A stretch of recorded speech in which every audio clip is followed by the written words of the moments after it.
நண்பர்களுக்கு வணக்கம்.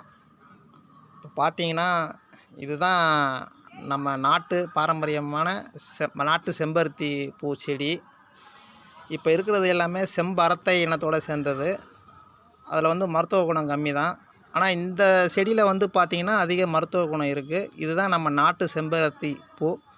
இதோட பூ வந்து பார்த்திங்கன்னா இந்த இருக்குது, பார்த்துக்கோங்க.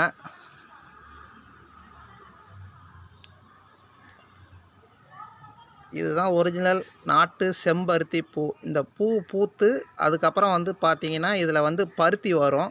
அதனால தான் இந்த செடிக்கு வந்து செம்பருத்தி அப்படிங்கிற செடின்னு பேர். இதுக்கு பாரம்பரியமான நாட்டு செம்பருத்தி பூவை நம்மளால் முடிஞ்ச அளவுக்கு மீட்டெடுப்போம்.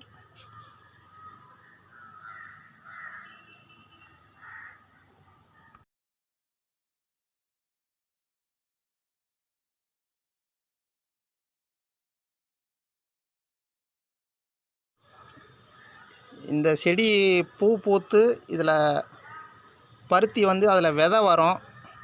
விதை வந்து அதில் வந்து அந்த விதையை வந்து நம்ம நண்பர்களுக்கு கொடுத்து எப்படியாவது இந்த செடியை வந்து நான் இப்போ ஒரு 5 செடி வச்சுக்கிறேன், ஒரு 10 செடியாவது ஆக்கிடணும்னு நினைக்கிறேன். நல்லதே நடக்கும்.